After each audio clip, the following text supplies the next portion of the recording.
Hello दोस्तों, सैनिक RTI YouTube channel में आप सबका स्वागत है। अब हम बात करते हैं आगे वर्ग शास्त्र calculation and science first year all trade में आपका 8वां चैप्टर हमने बस 2 वीडियो बनाया हमने और लास्ट वीडियो इसका ये है। अब थोड़ा सा हम आगे बात करें तो अगला टॉपिक इसका जो आपका है न्यूटन की गति का नियम। न्यूटन के गति का नियम या गति के नियम क्या लिख लीजिए, न्यूटन के गति का नियम।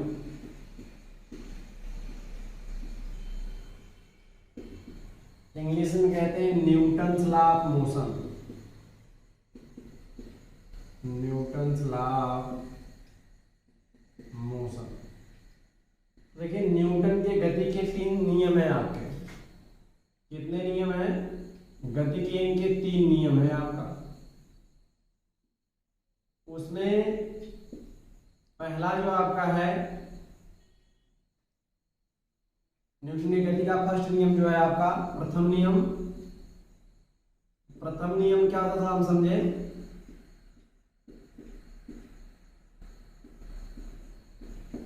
देखिए न्यूटन ने गति का जो पहला नियम बताया था उनका नियम ये है कि जब कोई वस्तु यदि विराम अवस्था में है तो विराम अवस्था में ही रहेगी, या एक समान चाल से या गति अवस्था में है तो गति अवस्था में ही रहेगी। कब तक? जब तक कि उस पर कोई वाय बल न लगाया जाए।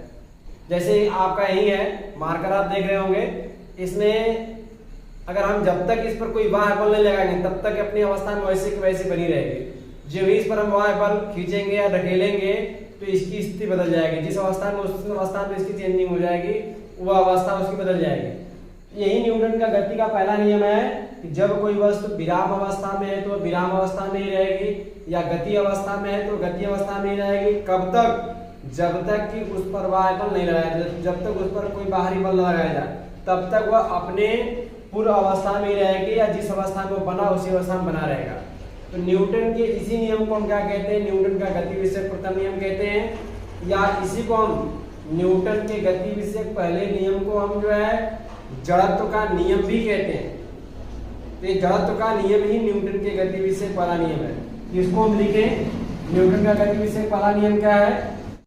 तो देखिए हमारा न्यूटन का गति विषयक पहला नियम ने बता दिया आपको क्या है।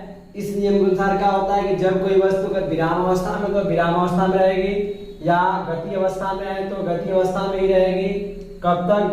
जब तक कि उस पर कोई वाय बल न लगाया जाए, मतलब जब उस पर बाहर से कोई फोर्स लगाएंगे तभी वह वस्तु अपनी अवस्था में परिवर्तन कर सकता है, उसकी अवस्था में चेंजिंग हो सकता है। तो इसी नियम को हम जड़त्व का भी नियम कहते हैं। तो न्यूटन का पहला गति संबंधी नियम या न्यूटन का जो है गति का पहला नियम आपका ही बता दिया हमने। जड़त्व का पहला नियम ही न्यूटन का गति विषयक पहला नियम है। अब हम थोड़ा सा बात करते हैं, चलिए न्यूटन के गति विषयक द्वितीय नियम की बात करते हैं। ये क्या है? देखिए न्यूटन के दूसरे नियम की जो गति के दूसरे नियम के अनुसार जो होता है कि यदि कोई पिंड, मान लीजिए कोई पिंड है, इस पर हम एक बल F लगा दें तो इस बल को F लगा रहे, बाहर से कोई फोर्स F लगा रहे हैं तो इस बल जो बल होता है बाहर लगाया गया जो फोर्स F होता है इस पिंड के द्रव्यमान अर्थात यम, और जब इस पर बल लगाएंगे तो ये गति करेगा। तो गति जब करेगा तो गति की दिशा में जो क्या होगा, इधर गति करेगा उधर इसमें क्या होगा, त्वरण उत्पन्न होगा।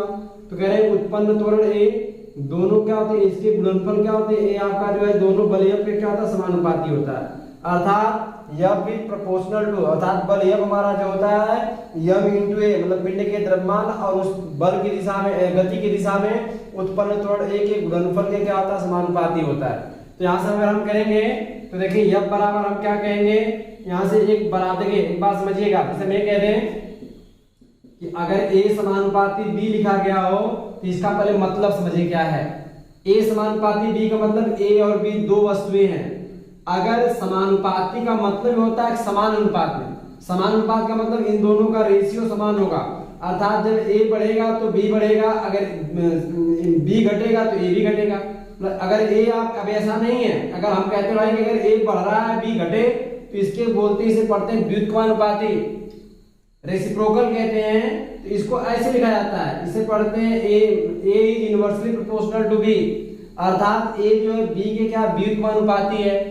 व्युत्क्रमानुपाती का मतलब होता है कि जब ए बढ़ेगा तो बी घटेगा आपका, या बी घटेगा तो ए बढ़ेगा, मतलब ठीक एक दूसरे के अपोजिट होते हैं। ए और बी एक दूसरे क्या होते हैं, रिवर्स संबंध रखते हैं। और समानुपाती का मतलब क्या होता है कि जैसे ए होगा बढ़ेगा वैसे बी बढ़ेगा, अगर जिस रेशियो में ए घट रहा है वैसे बी घटना शुरू कर देगा, मतलब दोनों एक दूसरे के बीच में समान रिलेशन रखते हैं। तो हम यही बात कहते हैं, अगर ए और बी अगर इनमें समानुपाती का चिन्ह हो तो अगर इनको हम क्या कहते हैं, समानुपाती चिन्ह हटाकर अगर इनके बीच में बराबर चिन्ह लगाना हो तो नियम में होता है कि इसके बराबर चिन्ह लगाने के लिए हम एक नियतांक का प्रयोग करते हैं, के टी एक्स जो भी चाहें आप प्रयोग कर सकते हैं। तो हम इसको लिखते हैं ए इक्वल टू के बी। तो वैसे अगर हम यहाँ से बात करें यफ समानुपाती एम में होता है, और यहाँ जब हम बराबर चिन्ह लगाएंगे समानुपाती चिन्ह हटा करके तो क्या लिख देंगे, यफ बराबर के इंटू एम में। और अक्सर यहाँ के का मान प्रयोगों में 1 पाया जाता है, तो अगर के का मान अगर हम 1 रख दें तो यफ बराबर एम में हमारा ये फार्मूला बन जाता है। तो न्यूटन के गति विषयक द्वितीय नियम के लिए जो फार्मूला होता है वो यफ बराबर एम में बन जाता है आपका। अब अगर हम बात ये करते हैं जो है न्यूटन के गति विषयक तृतीय नियम की बात करते हैं, तृतीय नियम की बात करें तो न्यूटन तीसरा नियम क्या होता है, इस नियम के अनुसार प्रत्येक क्रिया के बराबर प्रतिक्रिया होता है। कहने का क्या मतलब, जैसे कि हम क्या करें, किसी वस्तु पर अगर धक्का दें तो वो भी वस्तु हमारे पीछे दीवार को धक्का दे रहे हैं, सामने धक्का दे रहे हैं, तो क्या होता है कि वो भी हमारे हाथ में उधर विपरीत क्रिया कर रहा है, प्रतिक्रिया लगा रहा है। हमने इधर से क्रिया किया तो ठीक रिवर्स अपोजिट साइड जितना हम बल लगाएंगे वो भी हमारी तरफ बल लगा रहा है। अगर मान लीजिए क्या करता है, अगर वो बल नहीं लगा तो क्या करता है, जितना हम बल लगा रहे तुरंत क्या करता है, गिर जाता या इसको उधर ढकेल लेता। तो इसका मतलब क्या है, न्यूटन का तीसरा नियम यही है कि किसी भी वस्तु पर आप क्रिया करेंगे तो ठीक उतना ही प्रतिक्रिया बल आप पर लगाएगा। तो न्यूटन का जो है ये तीसरा नियम होता है। तो यही लिख रहे हैं हमने, आप इस बात को लिखा गया है कि इस नियम के अनुसार प्रत्येक क्रिया के बराबर एवं विपरीत क्या होती है, प्रतिक्रिया होती है। और इसे न्यूटन के गति इसे ही हम क्या कहते हैं, न्यूटन का गति विषयक तृतीय नियम कहते हैं। और इस नियम को क्रिया प्रतिक्रिया का नियम भी कहते हैं। कभी कभी आपसे पूछ लेता है कि न्यूटन के गति विषयक तृतीय नियम को और किस नाम जानते हैं, तो न्यूटन के गति विषयक जो तीसरा नियम है उसी को क्रिया प्रतिक्रिया का नियम भी कहते हैं। तो हमारा ए आपका जो है न्यूटन का गति विषयक तृतीय नियम है। अब देखिए अगर हम थोड़ा सा आगे बात करें तो ये तो हमने सामान्य बात आपके सिलेबस की जो रही, न्यूटन के गति विषयक पहले नियम की बात किया। न्यूटन गति विषयक पहला नियम क्या होता है, तो आप उसमें बताया कि न्यूटन का जो गति विषयक पहला नियम है, जब कोई वस्तु अगर विराम अवस्था में है तो वह विराम अवस्था में ही रहेगी, या गति अवस्था में है तो गति अवस्था में ही रहेगी। कब तक, जब तक उस पर कोई बल न लगाया जाए, उसे हम क्या कहते हैं, इसे न्यूटन का गति विषयक पहला नियम कहते हैं, और यही हमारा जड़त्व का नियम भी कहलाता है। दूसरा हमने बताया कि अगर किसी पिंड पर कोई बल लगाया जाए तो वह बल जो है उस पिंड के द्रव्यमान और उस पिंड के गति के दिशा में उत्पन्न त्वरण के गुणनफल के क्या होता है, समानुपाती होता है।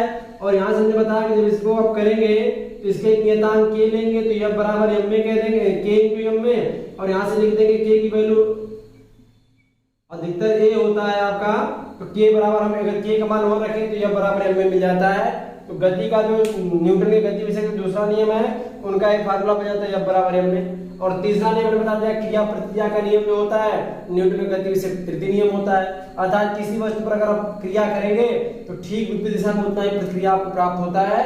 तो ये 3 न्यूटन के गति विषय 3 नियमों की बात हमने किया। अब हम थोड़ा सा आगे बात करते हैं आपसे, न्यूटन के गुरुत्वाकर्षण नियम की बात करते हैं, इन्होंने इनका नियम क्या है जो है।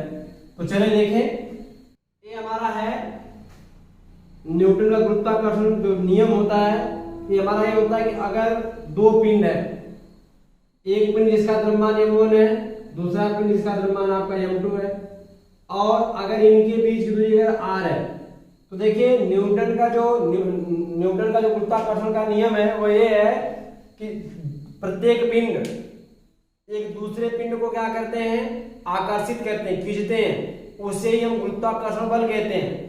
तो हमारा अगर बात करें यहाँ से इनके बीच लगने वाला अगर गुरुत्वाकर्षण बल F हो तो कह रहे हैं यब जो हमारा होता है ये दोनों पिंडों के गुणनफल के क्या होता है, अनुक्रमानुपाती। मतलब हम कह देंगे यब समानुपाती क्या होता है आपका m1 × m2 होता है। दूसरा नियम क्या होता है, आप दूसरी बात क्या होता है, ये दो बातों पर निर्भर करता है। फिर सुनिए इस बात के बारे में एक बार पुनः समझें। कह रहे हैं क्या, अगर दो पिंड जिनके द्रव्यमान क्रम से m1 m2 है, इनके बीच की दूरी r है, तो इन दोनों पिंडों के बीच में सदैव एक आकर्षण, या एक बात हमें कह सकते हैं कि संसार में, दुनिया में जितने भी वस्तुएं हैं एक दूसरे को क्या करती हैं, अपनी ओर आकर्षित करती हैं, और उसे हम क्या कहते हैं, उसे हम गुरुत्वाकर्षण बल कहते हैं। और अगर हम यहाँ से बात ये कर दें तो ये गुरुत्वाकर्षण बल जो होता है बराबर किससे होता है, किन किन बातों पर निर्भर करता है।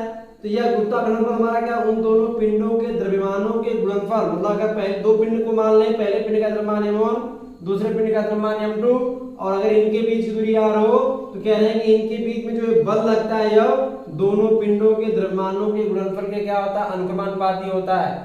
और दूसरी बात है कि इनके बीच जो बल लगता है ये क्या, इनके बीच की दूरी के वर्ग की क्या होता है, व्युत्क्रमानुपाती। मतलब जितना पिंड का द्रव्यमान अधिक होगा उनके बीच लगने वाला गुरुत्वाकर्षण बल भी अधिक होगा। और कह रहे हैं कि अगर उन दोनों पिंडों के बीच की दूरी बढ़ाते जाएंगे तो उनके बीच लगने वाला बल क्या होगा आपका, उसके अनुसार घटता जाएगा। ये उल्टा संबंध है, दूरी पर जो है इसकी दोनों पिंडों के बीच जो दूरी होती है वह बल के व्युत्क्रमानुपाती होता है। दोनों पिंडों की बीच दूरी बढ़ाते जाएंगे तो उनके बीच लगने वाला बल क्या होगा, घटेगा। दूरी घटाते जाएंगे बल क्या होगा, बढ़ जाएगा। तो अगर हम इन दोनों बातों को अगर हम कहें, इन दोनों बातों से हम क्या मिलेगा, हमें लिख सकते हैं समीकरण 1 और 2 से हमें क्या मिलेगा, 1 और 2 से हमें कंबाइन कर लेकर जोड़ ले दोनों को, तो लिख सकते हैं यब समानुपाती m1 m2 और बटे क्या हो जाएगा r²।